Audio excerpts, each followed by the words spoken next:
Lorsque on n'a plus une même vision. Un couple s'aime lorsqu'ils vont ensemble vers le même but, le même chemin. Ils ont choisi d'atteindre un même but. Je veux devenir président. La femme te soutient pour le devenir. Vous voyez comment Michelle Obama a aidé Obama. Comment Hillary Clinton et Clinton ont travaillé ensemble. Je veux devenir footballeur. Tu vois, la femme vient même aux entraînements. Et vous voyez qu'ils partagent les mêmes choses. Ils ont une même vision. Des affaires. Quand ils ont l'argent, on ne bouffe rien. On investit. Ils veulent construire. On n'achète plus rien. On met tout dans les ciments. Mais quand tu vois, il y a deux visions qui s'installent dans la maison. Chacun fait ce qu'il veut. Du coup, l'aigreur entre. Pourquoi? Vous ne partagez plus les mêmes choses. Vérifiez bien, vous allez voir. Même derrière ce grand basketteur ou ce grand footballeur se cache une femme qui aime son travail. Amen. Quand il rentre, hey Diogo, Diogo. Et son mari se sent bien. Lui, son boulot, il porte une culotte, il met des buts. Mais il y a des femmes qui ont honte du travail de leur mari. Ton mari fait quoi? Il travaille. Il travaille où? Il travaille en ville. En ville, il fait quoi? Il travaille.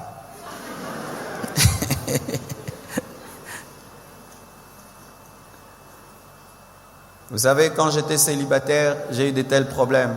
J'ai failli épouser une fille. Ben, c'est mon passé, j'ai failli. Voici ce qu'elle m'a dit. Elle est venue chez moi, elle a regardé ma maison. J'étais vraiment un pauvre pasteur. Pauvre pasteur. Elle a regardé. Yo, c'est tout ce que tu as. Et puis elle m'a dit, vraiment je t'aime bien, mais j'aime pas ton travail. Elle m'aimait bien, mais n'aimait pas mon travail. Donc si je l'avais épousée, j'allais pas être ce que je suis. Une fois j'ai invité un prédicateur, il est venu apporter la parole ici. Et j'ai regardé comment sa femme le regardait.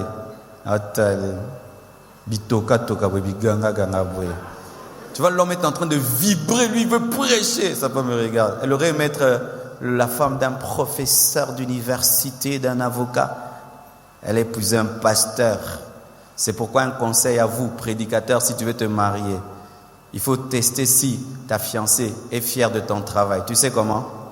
Quand tu es béni, Ota sera sepel.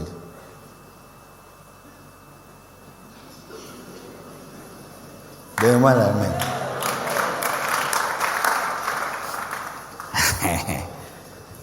Celui qui fait le diamant, il nourrit sa femme avec quoi? L'argent du. Celui qui vend du pain, il nourrit sa femme avec quoi? Celui qui prêche l'évangile, il nourrit sa femme avec quoi? Alors si ta femme a honte de l'argent de l'évangile, est-ce qu'elle peut être fière de dire qu'elle est femme de pasteur? C'est pourquoi certaines femmes de pasteur, au lieu de dire qu'elles sont femmes de pasteur, disent « Moi, mon mari, c'est un conférencier. » L'une des choses qui m'a amené à aimer mon épouse, c'était ça. J'étais fiancé à elle, elle m'accompagnait prêcher. Jolie comme tout, elle m'accompagne. Je la présente, elle est fière. Quand elle me bénit, même avec $20, je la bénis. Elle prend ça avec respect. Et après, tu vois, elle t'achète un frigo. Avec l'argent que tu lui as donné, elle t'achète un four. Tu dis, pourquoi tu m'as acheté? J'ai vu, tu n'as pas de frigo, tu n'as pas de four. J'ai dit, cette femme est fière d'être la femme d'un pasteur. Bien-aimé, maman, es-tu fière du travail de ton mari?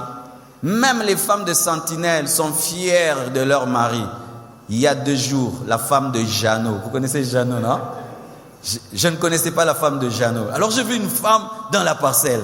Jeannot me montre. Pasteur, oh, moi c'est Nanga. Et la femme dit, moi c'est Jeannot. Mais toi, ton mari, il travaille à Vodacom à Tigo. Mais tu as honte de lui. Tu as un problème, maman. C'est toi qui es en train d'ensorceler ton mari.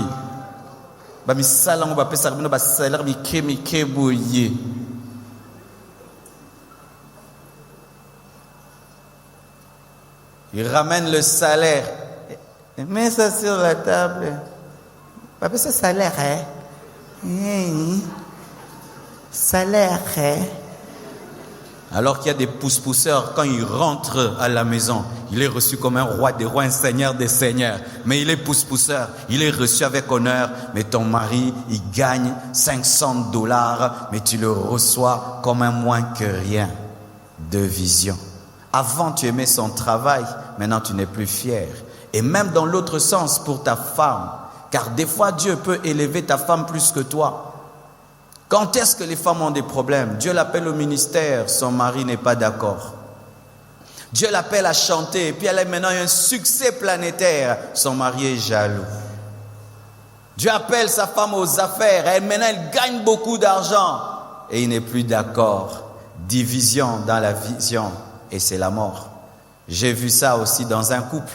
À chaque fois qu'on frappait à la porte, on ne disait jamais « je cherche papa ». « Coco, je cherche maman ». Coco, je cherche maman. Imagine, tu entends ça 50 fois par jour. On ne te cherche jamais. On cherche toujours ta femme et on te respecte par ta femme. C'est quand tu dis que tu es le mari d'eux qu'on te salue. Faut amouter, hein?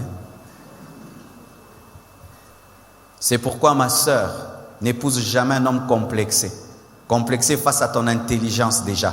Tu n'as même pas encore gagné de l'argent. Rien que ton intelligence le complexe. Maintenant, quand à ton intelligence, Dieu va ajouter l'argent, tu deviens député, tu es connu, tu épouses un tel homme petit comme ça. Il ne faut pas l'épouser, il est trop petit pour toi. Il est trop petit pour toi.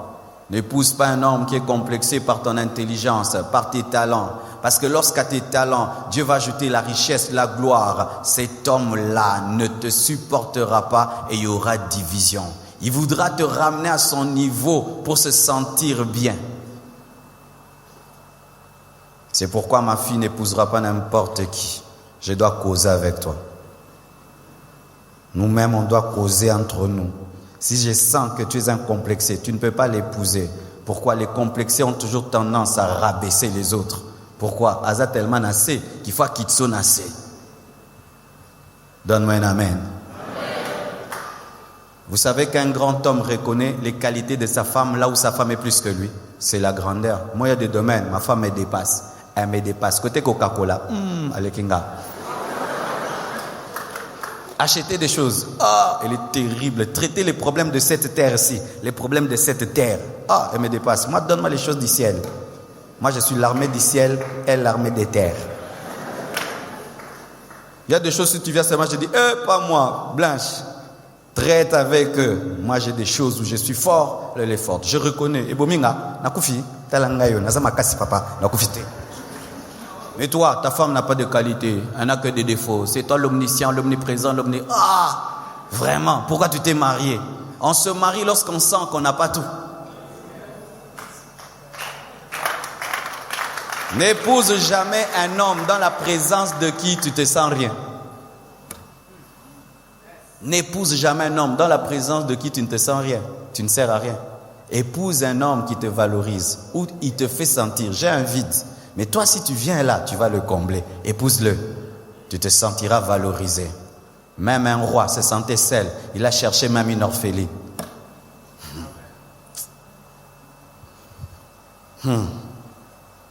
Une autre chose, la perte de l'autre. La perte de l'autre dans le mariage, je ne parle pas de la mort. L'autre existe vraiment, mais tu l'as perdu. Un jour, un homme entre dans son salon et il commence à regarder leur photo de mariage. Il commence à crier « Où es-tu? Où es-tu, ma femme? Où es-tu » Et sa femme était là. « Mais qu'est-ce que tu as? Je suis là. »« Non, où es-tu? Où es-tu, la femme que j'ai épousée? » Mais je suis là. Non, celle que j'ai épousée, c'est pas toi. Toi, où est partie ma femme en toi? Vous savez pourquoi? Elle était une autre dans les fiançailles, elle est devenue une autre dans le mariage. Il était un autre dans les fiançailles, il est devenu un autre dans le mariage. Dans les fiançailles, tu étais doux, le mari doux. Chérie, ouvrons les portes. Au bout de on doit faire la porte. Après toi, ma femme. Après toi. Après vous. Quand elle veut s'asseoir, tu tires la chaise. C'est quoi? Dieu.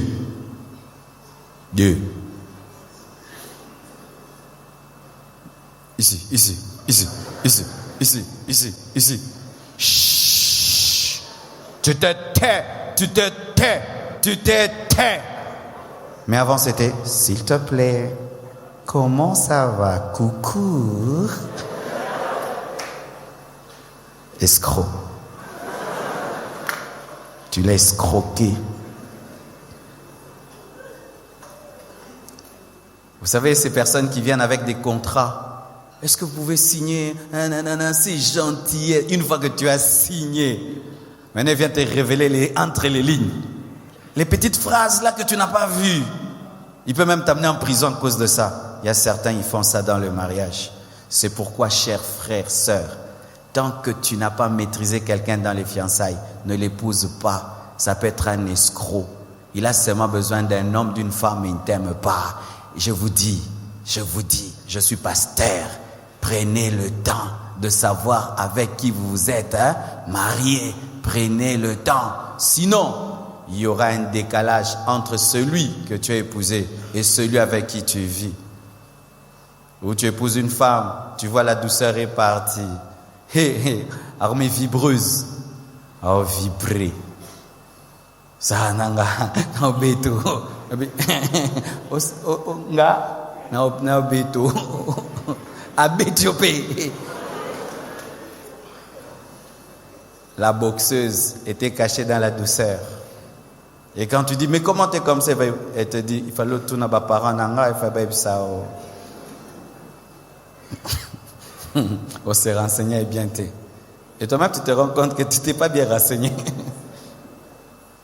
C'est pourquoi ne faites pas ces mariages de l'église. Amen. Vous rencontrez à l'église, tout se passe à l'église. Souvent, les gens, quand ils viennent à l'église, ils portent des masques. C'est en dehors de l'église que tu peux découvrir quelqu'un. C'est pourquoi que vos fiançailles ne se vivent pas à l'église, en dehors de l'église. Vois comment elle a compassion des pauvres sur la route. Comment elle répond aux gens qui la piétinent. Comment elle répond à quelqu'un qui est un inconnu. Comment elle traite les inconnus. C'est ça, le vrai elle, le vrai lui. Alléluia. Une autre chose. Une perte de la vision première du mariage. On se marie pourquoi? Parce qu'on s'aime, n'est-ce pas? Tu aimes une femme tellement que tu l'aimes, tu dis « Ah non, il faut que je l'épouse quand même. Il faut qu'elle vive avec moi. » Tu aimes tellement un homme, tu dis « Ah non, il faudrait seulement que je vive avec lui. » C'est l'amour. Mais lorsque la vision du mariage devient les enfants,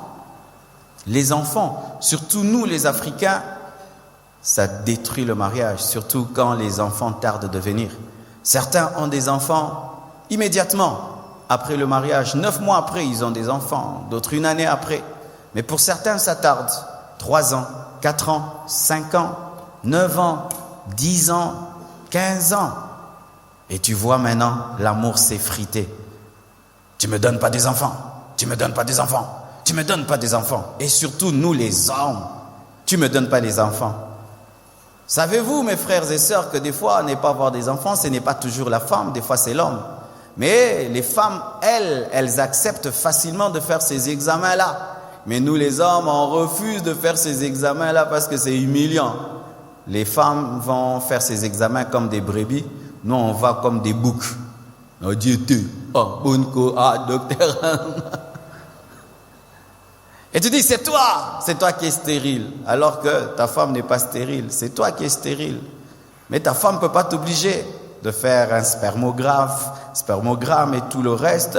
Elle ne peut pas t'obliger. Peu d'hommes acceptent de faire ces examens-là et disent, c'est ma femme. Que ce soit ta femme qui est stérile ou toi qui es stérile, vous n'êtes pas mariés pour avoir des enfants. On ne se marie pas pour avoir des enfants. On se marie parce qu'on s'aime. Non, vous n'êtes pas d'accord. On ne se marie pas pour avoir des enfants. On se marie parce qu'on s'aime. Je vais vous donner une preuve même de l'amour de Dieu. Si vous n'arrivez pas à avoir des enfants, certains, il faut même adopter.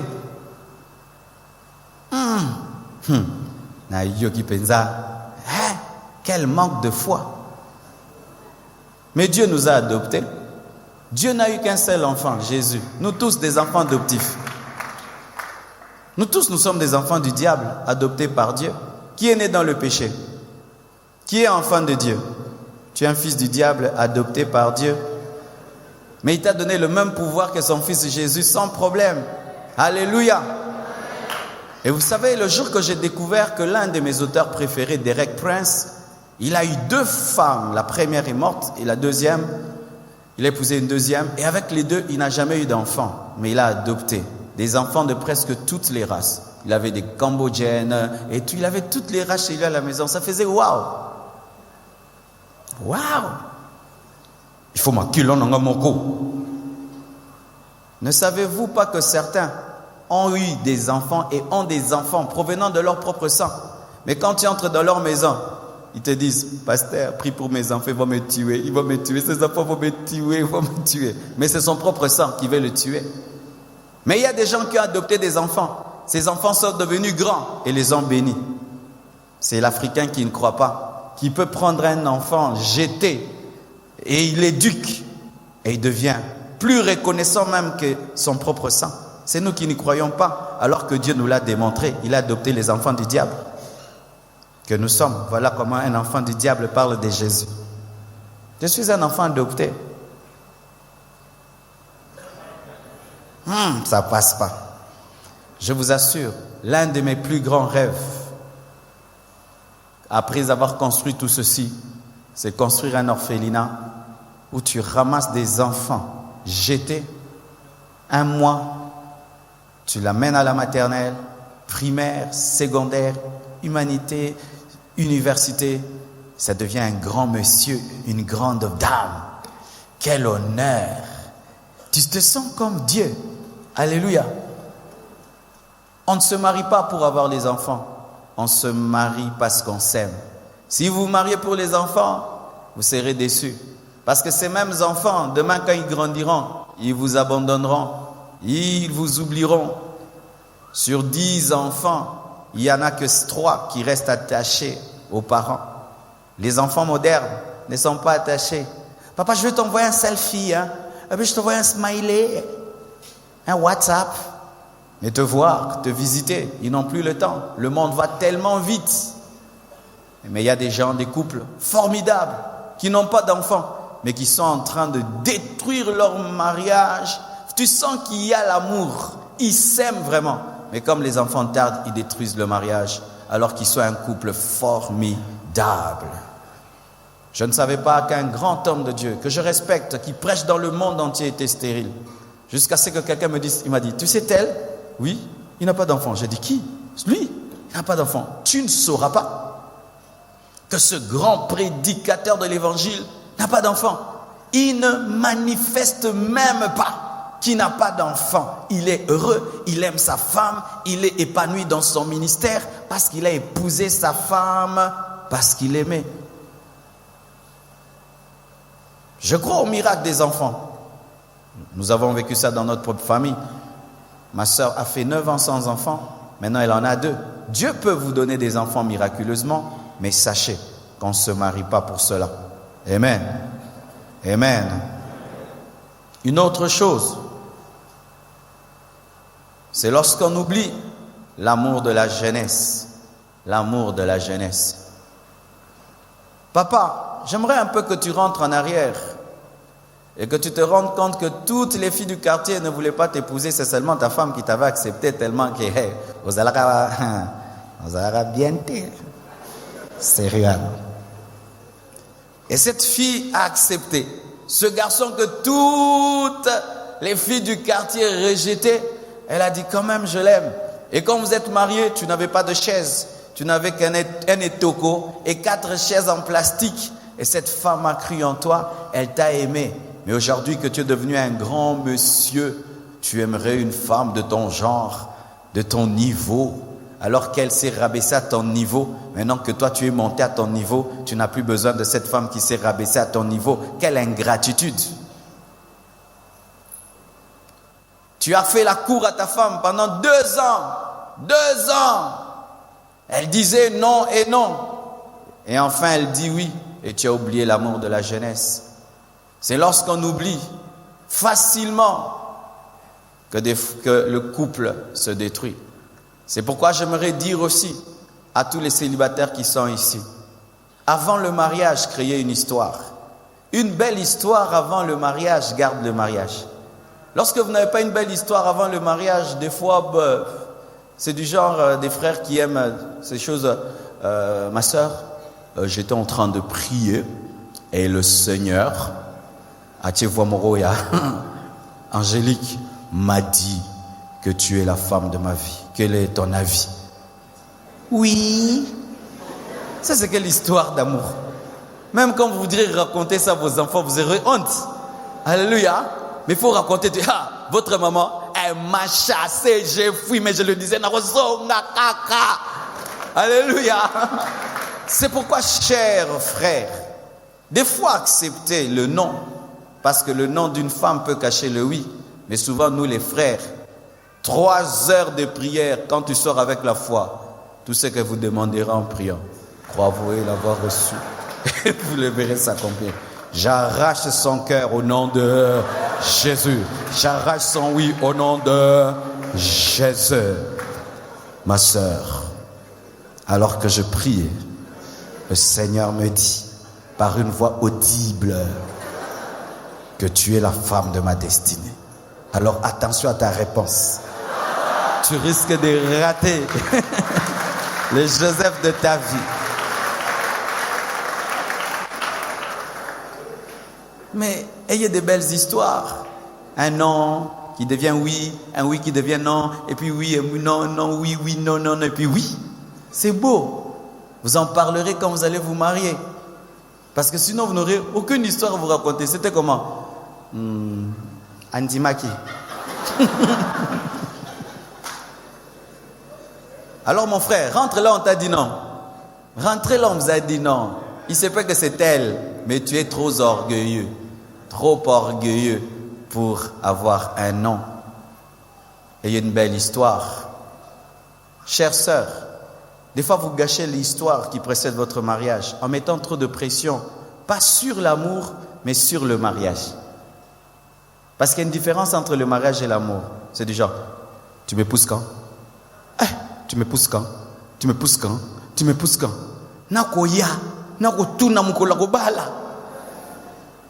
Tu m'épouses quand? Tu m'épouses quand? Tu m'épouses quand? Dans quelle salle de fête? Tu m'épouses quand? Tu vois mes parents quand? Tu vois mes parents quand? Déjà, je ne sais pas comment tu es. J'irai voir tes parents. Non, moi vraiment je n'enseigne pas ça.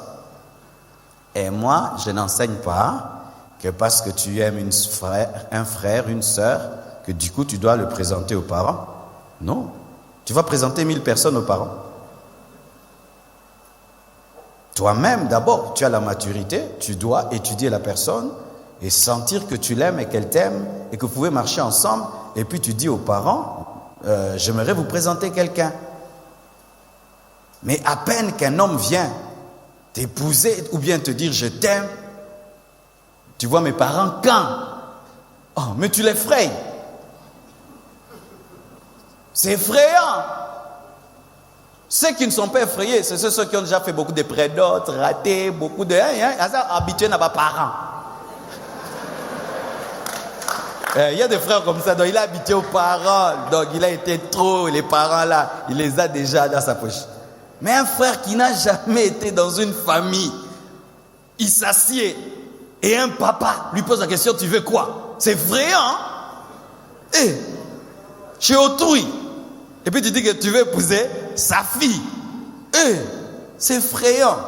Alors donne-lui le temps de t'aimer et qu'il puisse le vouloir. Mais je ne dis pas non plus que vous devez vivre le copinage, mais aussi respecter le temps d'observation parce qu'on ne présente pas ce qu'on n'a pas observé. J'aimerais finir en disant ceci. Une métamorphose négative dans le mariage. Une métamorphose négative dans le mariage peut amener l'aigreur. Tu étais mince vraiment, amen, hein?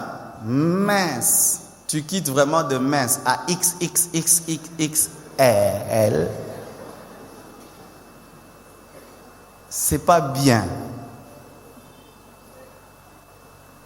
Si tu étais mince, tu peux aller même, tu deviens L, large. Amen, slim à large, les bébés et tout. Mais tu quittes slim à XXXXXXXL. Et là, après 4 ans de mariage, 3 ans, c'est un choc. C'est un choc. À moins que tu aies épousé ce genre d'homme qui aime des femmes très grosses, parce qu'il y a des gens qui ont ces goûts-là. Amen, hein? Ça existe. Alors il t'épouse, tu es mince, alors il te fait trop manger, pour que tu grossisses et que tu sois à son goût. Il y en a comme ça. Mais la plupart des hommes modernes aujourd'hui, ils n'aiment pas des métamorphoses trop radicales. Amen, hein? De slim à XXXXXL. Je t'assure. À moins que ce soit son goût. Mais si tu sais que ton mari, ce n'est pas son goût, bats-toi. Et bizarrement même, quand on dit ça, au lieu que ça te pousse même à changer,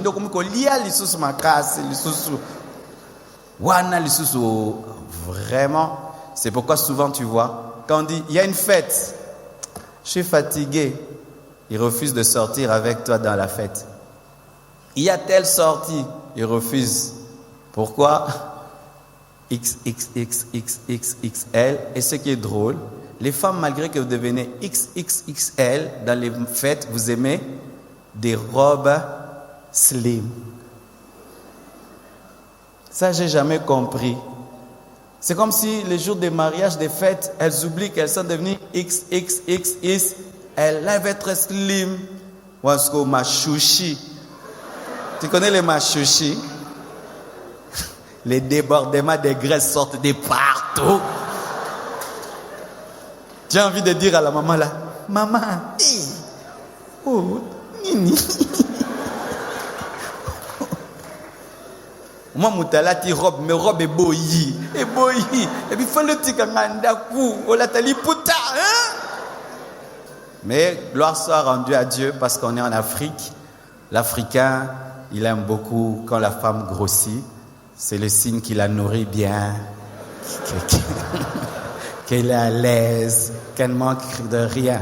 Mais si tu épouses un blanc, ma sœur, si c'est un blanc que tu épouseras, ne faites pas ça chez vous.